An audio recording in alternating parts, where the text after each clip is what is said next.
রবীন্দ্রনাথ ঠাকুর বলেছিলেন, সঙ্গীত শুধু আনন্দের নয়, সঙ্গীত আত্মার কথা বলে। আজকের সন্ধ্যা সেই আত্মার কথা শোনার সন্ধ্যা।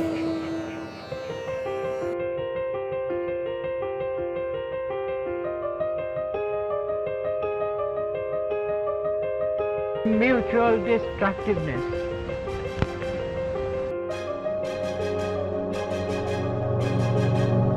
কল্পনা করুন, আপনি একজন তরুণ শিল্পী, যার হাত ধরে প্রথমবার মাইক্রোফোনে ধরা পড়ে তার সুর। সেই সুরের মধ্যে লুকিয়ে থাকে এক জীবনভরের স্বপ্ন।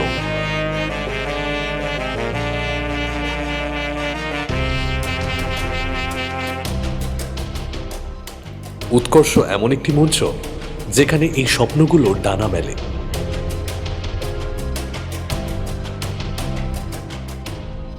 আমরা বিশ্বাস করি, প্রতিটি প্রতিভার জন্ম হয় একটি গল্পের সঙ্গে, এবং এই গল্পগুলো শোনা প্রয়োজন, শেয়ার করা প্রয়োজন। উৎকর্ষ সেই গল্প বলার একটি মঞ্চ।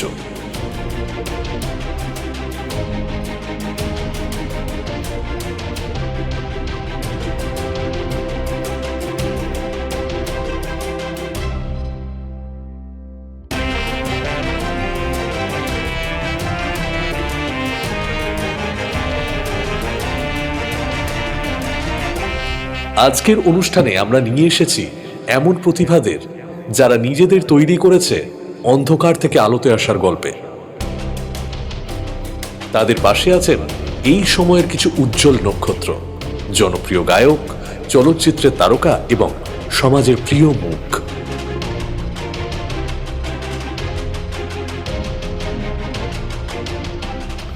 আপনাদের সামনে তুলে ধরা হবে সঙ্গীতের এমন কিছু মুহূর্ত যা আপনাদের হৃদয় ছুঁয়ে যাবে।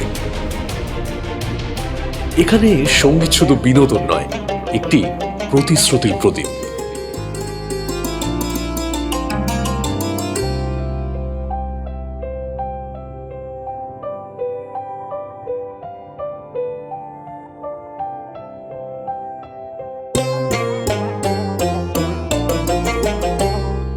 স্বাগত জানাই আপনাদের এই সঙ্গীত যাত্রায়। উৎকর্ষে আপনাদের উপস্থিতি আমাদের স্বপ্নকে সত্যি করে। তাহলে প্রস্তুত থাকুন, এই মঞ্চে শুরু হতে চলেছে এক নতুন অধ্যায়। উৎকর্ষ শুধুমাত্র একটি উৎসব নয়, একটি নতুন প্রজন্মের শিল্পীদের উত্থানের উদযাপন। আসুন মেতে উঠি এই সুরের মহোৎসবে।